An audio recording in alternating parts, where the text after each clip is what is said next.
You're now watching Sports Bettor's Paradise on the Bet Rivers Network. All right, Jimmy Ott and Paul Stone doing some college basketball. We're up in it as we come down the stretch and get ready for March Madness for twice a week. So we will do on Tuesdays, drop on Tuesdays, the Tuesday-Wednesday card. And then on Friday mornings, we'll drop the Saturday card. So getting you ready for that stretch run for March Madness. A lot of good stuff. Let's start off in the Big East, Paul, a game that you're looking at. Marquette, the Golden Eagles, a 13-point favorite right now at Bet Rivers against the Providence Friars. Marquette coming off of that tough loss on the road at Villanova. Yeah, I tell you, it's been a difficult season, first of all, for Providence. Any way you slice it, the Friars currently tied for 8th place in the 11-team Big East at 6-10. And at the top of their list of problems for the second straight season, Providence, they lost their standout forward, Bryce Hopkins, early in the year. Hopkins, not only their top scorer, but their top rebounder, only appeared in 3 games this year due to a knee injury, only appeared in 14 games last year. So it's been a tough couple of years on that injury front with Providence and Bryce Hopkins. They've had a tough season to this point, no question about it. They've been forced to trudge forward without their unquestioned top player, but they haven't quit, in my opinion. They've kept showing fight. They get 13 tonight at Marquette, and I think they're going to be able to keep it tied. And I'm going to reference a few point spread statistics, if you will, to support my argument. First of all, Providence this year 10-6 against the spread as the betting underdog, and tonight represents the 3rd time this season that Providence has been a double-digit road underdog in Big East play. They covered both the previous 2 times and kept it really close. They were a double-digit underdog to UConn back on January 5th, got 14.5 points. The Huskies only beat them 87-84. And then on February 1st, getting 13 at St. John's, the Johnnies only beat them by 2, 68-66. So very competitive against 2 really good teams in this league. And also, I don't see it as a favorable outcome for the Friars, their past game, but I see it favorable from a betting and value standpoint. In their last game, lost by 21 points at Georgetown. So I think we get a little value. I think we get a little bounce back. And also, coming off of defeats this year of 9 points or more, Providence 5-1. I think Providence is going to continue to show fight. They're getting a lot of points tonight, 13. I think they keep it inside that number against Marquette. Providence, the Friars, plus 13 in that Big East matchup tonight. Earn a chance at $10,000 in bonus credits with Bet Rivers prop packs. Place NBA same-game parlays to collect player card prop packs and earn rewards. You win based on how your player performs. Log into BetRivers.com with the BetRivers app and place your bet and get your pack. Let's go to the SEC and the Florida Gators. Boy, they are hot right now. And go to Athens, Georgia tonight to take on the Bulldogs. Bulldogs are on the next 4 out, so they are on the wrong side of the bubble. And given a few spaces, they got a little ground to make up here as far as the latest projections are concerned. 41 NET. The 40s are squarely on the bubble, but you may see some SEC teams with some poor records in conference. Just how deep are they going to go into those records? You may be able to set a record this year for the worst conference record to get at larges with this historic year of the SEC, and of course with the expansion of the super conferences. I mean, this is kind of the byproduct of that. They need a win. There's no doubt about that, and a big win. And this would fit it. So they are. I like the way they competed at Auburn. Auburn was coming off of that loss. I'm sorry, not off that loss, but they were coming back in at home, and the place was electric, and they threw the kitchen sink. Johnny Broome was really good in that game as well. But Georgia, I bring that up, Paul, because I thought Georgia wilted and really didn't fight back when A&M kind of started their comeback when they had that 9-point lead at halftime at College Station. That could have been a big win. That would probably have them just in on the right side of the bubble right now. They didn't do that against Auburn. They competed, they lost, but I like the way they fought a lot better in the Auburn game than in College Station. Oh, you got a revenge spot as well. They've lost 4 in a row. Have the Bulldogs, including earlier in the year, 89-58. a loss to Florida. So a lot of things, a little bit of an exhale spot here for the Florida Gators. They're on that one line. They've seen it. They're feeling happy, fat and happy. And, they were a little sloppy in Baton Rouge against LSU, giving up a 22-point run at the end of the first half and the early part of the second half. LSU and then Florida went on their 22-point run to end the game. So they shared 22-point runs after Florida was up 14. But a little sloppy there. If they get sloppy here, it's a much more capable opponent at Georgia. They'll be fired up. I think Georgia's got a real shot, a little desperation spot here. They know the season is winding down, and this is a spot. I'm looking for a big effort out of the Dogs at home after this mid-season kind of slide. +7 available right now at Bet Rivers. Yeah, Georgia's certainly in a spot where they need a victory, as you mentioned. And I like to look at underdogs, especially home underdogs, as we draw into late February, because it's been a long season. Season started way back on November 5th, obviously practicing full-time a month or so before that. And they can't quite see. March is not quite here, so the conference tournament's still on the horizon. The NCAA tournament, the big prize, still a few weeks away. So teams can kind of hit a lull. Florida, I would be here with you, but Florida is kind of scares me. Florida is one of those teams I think can win the national championship. When they're healthy, I'm not sure how far behind Auburn they are. They hadn't been fully healthy with all hands on deck a whole lot of games here recently, but Florida's really good. But I do like where you're coming from here. Georgia's got an outstanding freshman in Asa Newell, one of the best freshmen in the entire country, 15.4 points a game, 6.7 rebounds. So, this is a Georgia team that's played well at home. Early in the conference schedule, they beat both Kentucky and Oklahoma there in Athens and only lost to Auburn by 2, 70-68 back on January 18th. So they've showed some fight against some really good teams at home. And tonight they ought to be firing their best shot. So hope your position comes out here. Come on, Paul. You're new to the SEC. It just means more for Georgia tonight, right? Yeah.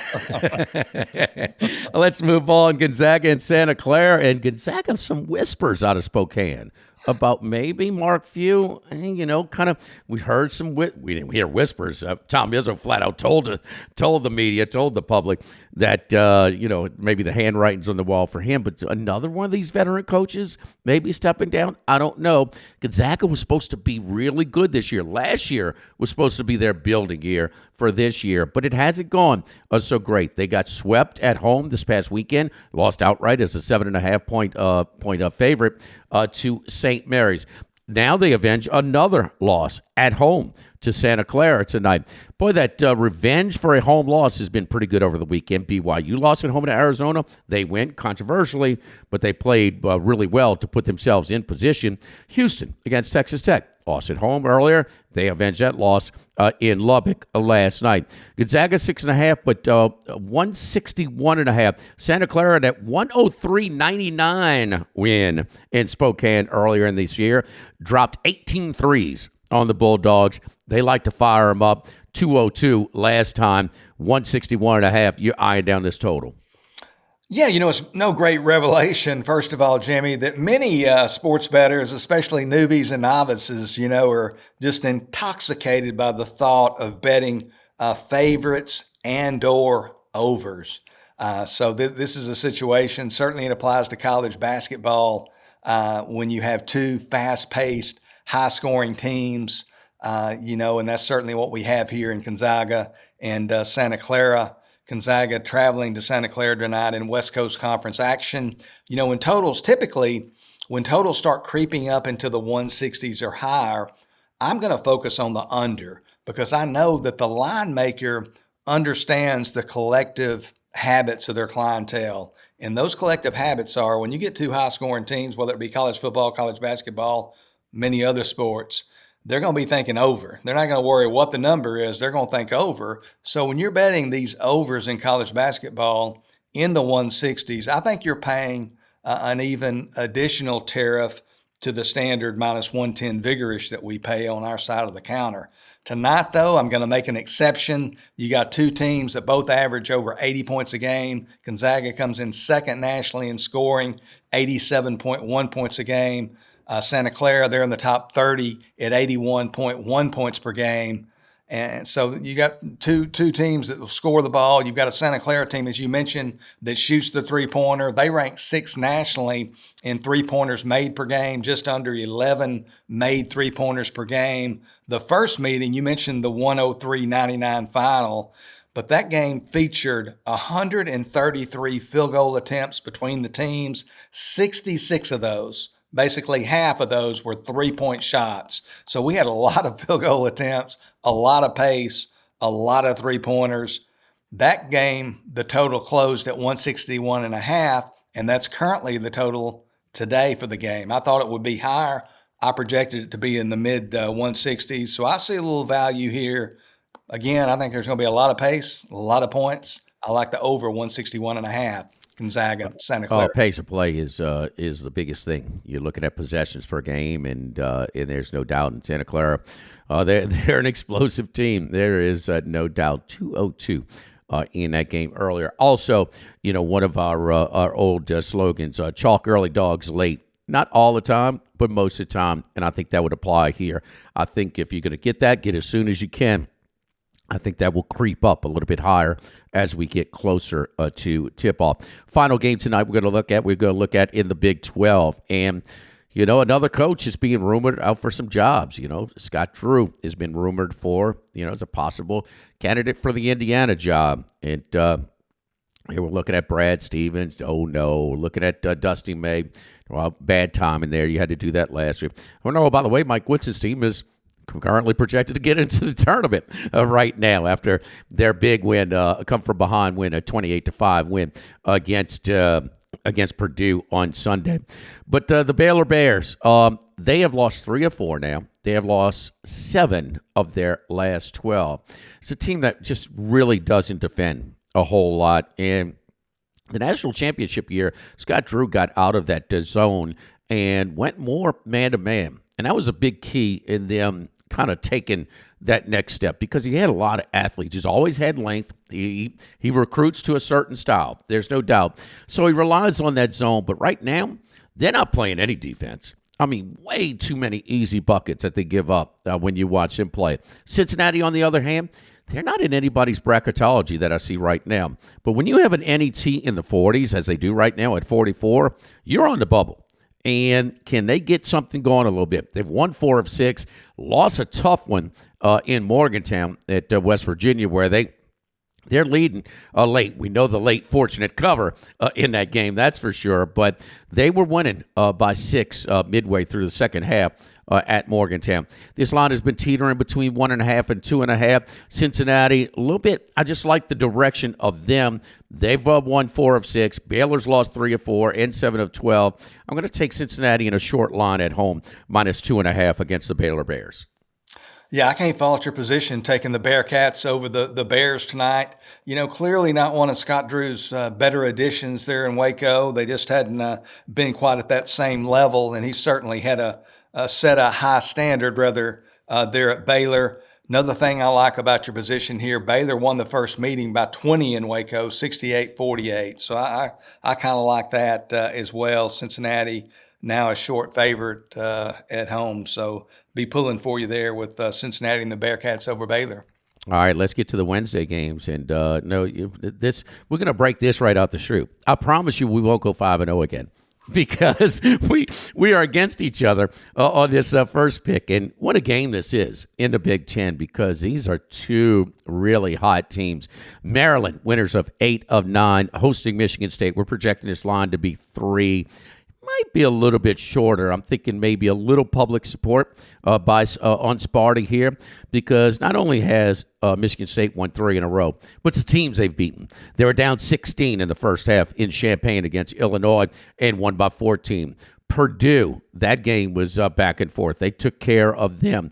And then at Michigan on Friday night, man, that was a dogfight. And Michigan State shot really well from three-point range. I do like Richardson. I think he's a star. I would get him more and more touches. He's that dynamic scorer that can create on his own. I mean, he can get his shot off whenever you want, and he can score in any area of the court. I love them. But Maryland, the Terrapins also, one of their things is that in their NET is around top 10. All the metrics, they've got a protected seed at this point. They're 2 games behind both Michigan and Michigan State in the Big Ten standings, but they're every bit as good right now.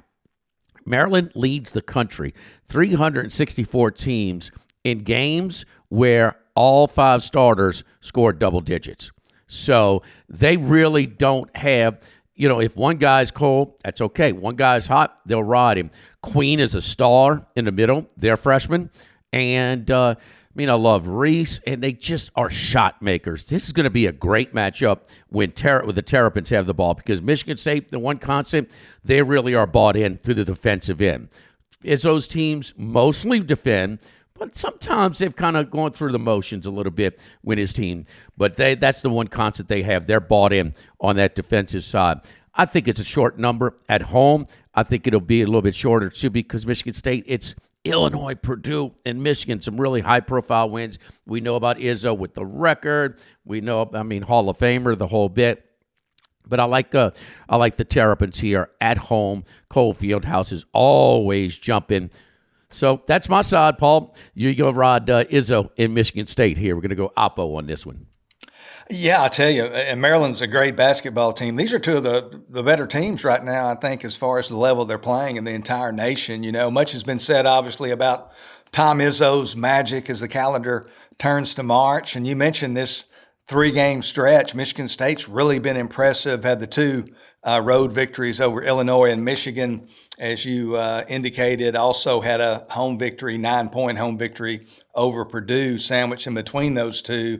They've been solid, have the Spartans as the betting underdog this year. They are 4-1-1 against the spread as the betting underdog. Not only have they covered all 4 games as the betting underdog, they have won all 4 of those games outright as well. Maryland, as you mentioned, tied for 3rd, 2 games behind co-leaders Michigan State and Michigan. So they desperately need this victory to maintain any realistic hope of either winning or sharing a portion of the Big Ten regular season title. So they're going to have all hands on deck.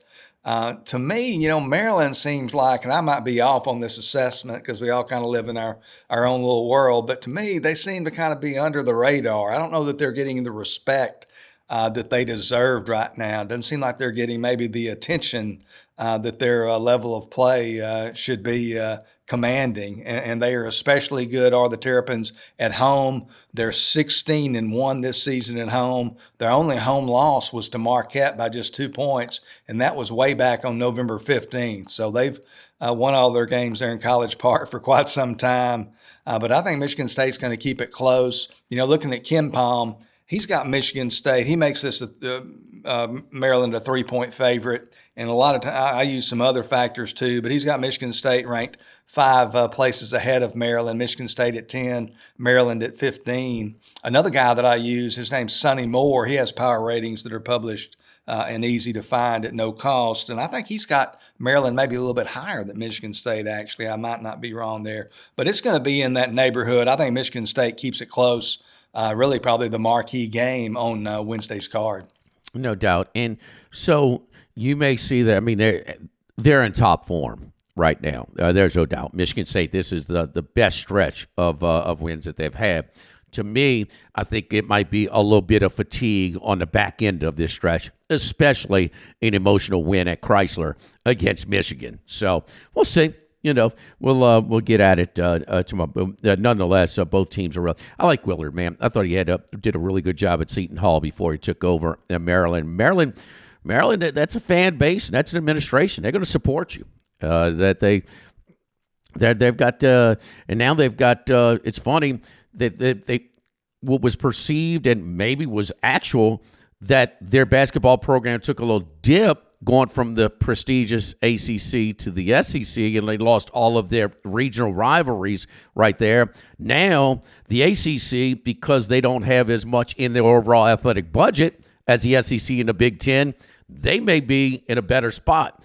then because they're better than most of the teams situationally right now and for the future. And so we'll see about that. But Maryland, going to be a fun atmosphere at Cole Fieldhouse. Let's go to another game. We'll go to Tempe, Arizona. Arizona State, boy, this is a team that puzzles me a little bit. And Bobby Hurley, he's got a decent roster. You know, most coaches, they're not doing well. They don't have the players. They didn't recruit well. They misevaluated talent. They don't have the NIL / player budget. But Arizona State, man, they got length. They got shot makers. They did finally win one on the road against Kansas State. Kansas State was down one of their key guys, breaks a 6-game losing streak. But I'm going more on the fade here against BYU. Emotional letdown spot after a real highly emotional game. Even the Arizona crowd got nasty, and it was a phantom call. It was a terrible way to end a great game. Both teams shot the lights out. And I'm just wondering how sustainable that is as they take the hour trip down the road from Tucson to Tempe. So I'm taking Arizona State plus 2.5 right now at home against BYU.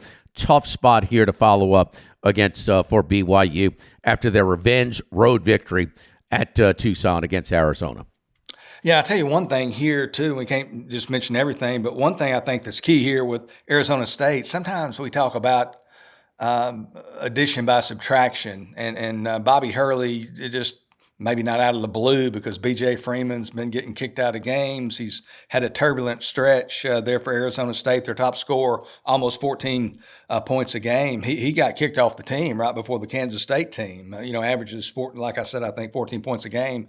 And that might be addition by subtraction. This guy's been I think he's been a distraction for the Sun Devils. Yeah. To me, Arizona State was a team especially they played well early. I don't have the results in front of me and can't recite any of them, but they played pretty well early. Seems like in some of the early season tournaments and so forth, competed well against some really good teams, and then they get to conference play, and it's just really been a disappointing league schedule for them so far. But they are coming off of a victory. They are, again, BYU is in just an incredibly difficult spot, going on the road off such a huge victory over such a prominent program. And I'm like where you're coming from. I think when you get to this point of the schedule, a lot of what we do as sports bettors is situational handicapping, the scheduling dynamics, and it certainly would appear to be in Arizona State's favor. Well, I think the rest of the team may have Bobby Hurley's, they may be receptive to what he's preaching right now, because that was one of the best performances. Even with down a player, winning in a Little Apple in Manhattan, Kansas is tough. And they won gate to wire, routine, up about 8-12 most of that game on Sunday afternoon. All right, let's move on to the Atlantic 10 here. The Ramblers, Loyola Chicago, 18-9 overall, 9-5 in league play. -3 at home were projected against George Washington, 18-10 overall, 7-8 in league play. So wait a minute, 7-8 team going to a 9-5 team, and you only lay in 3. What's up with that? And not only that, Loyola's 14-1 at home in Chicago this year. Their only loss early in the season to VCU, the Rams, earlier. Loyola Chicago looks like a short number here, Paul. What's going on? Yeah, I think Loyola's, it's we say it all the time, and I think it's rare that it really is the case, but I still think Loyola of Chicago is undervalued by the line maker. This is a team that I've played a few times this year, and I think when we play a team and we are successful playing them, we kind of have an affinity for that team, and we continue to play them until, proven otherwise. But they haven't been, the class of the league this year has been VCU and surprising George Mason. They currently lead the conference. But Loyola, they've quietly put together a really good season, currently sit in sole possession of third place in the 15-team league. And the Ramblers, as you mentioned, they've been particularly good at home, 14-1. They're in the friendly confines. Their only loss was a pretty decisive loss, but to a really good VCU team. Loyola, just a lot of good streaks they're on right now. They enter Wednesday's game having won 6 of their last 7 games overall. the 4 home games during that 7-game stretch. They've covered and won all 4 of those games. George Washington, meanwhile, 3-4 on the road this year in conference play, but the 3 conference teams that they've defeated on the road all have losing records right now in conference play. Loyola, the last month has been good as well. If you extend it a little bit, they have covered 7 of their last 8 games. So I think the price continues to be a little bit cheap on the Ramblers. I look for the Ramblers to continue to hold serve at home. I like Loyola, projected line -3 over George Washington. All right, let's get to our last one. So we had our one where we differed opinions on with Michigan State and Maryland. Let's get to our double barrel play. Both we're thinking alike on this one. We go to the SEC, Arkansas and Texas. Did you say addition by subtraction earlier? Well, since the Arkansas's Boogie Bland, he is out for the season. Arkansas is going 5-4. Big deal, right? In the SEC. This year, so 5-4 is a little bit tougher. How about the last 7? If you had the right number at College Station against A&M, the Hogs have covered 7 in a row right now. In watching them play, the ball movement, their commitment to the defensive end a little bit, Big Z in the middle, but it's kind of that trio of guards that I like with Thiero and and the kid, I'm drawing a blank from Florida Atlantic, Jonell Davis, and Wagner. I mean, I don't know. This was a poorly coached team 15 games ago, period. They were giving up way too many buckets. They were not real smart on shot selection on the offensive end, and we're a little bit too one-on-one with their offensive approach. Now it's just like all of a sudden they're receptive to what Calipari is preaching. Look, we got a wide range of opinions on how good of a bench coach Coach Cal is. This team is playing way smarter than what they were 10, 15, 20 games ago. Texas, on the other hand, another coach that's fighting for his job. If Rodney Terry doesn't get to the big dance, he may be out. They're They got about 4 or 5 slots that they're protected right now, but they may switch with Arkansas, who is the last 4 in, to the first 4 buys. So they could switch in that one. Keep in mind, Arkansas went to Texas and won handily. Texas, on the other hand, has lost 4 or 5. That one, they were losing most of the game, stole it against the undermanned Kentucky team down in Austin. Paul, I know you're close to the Texas situation as well, but Arkansas 5 against Texas and a real home court advantage like you got here. I give 5 points to the home team.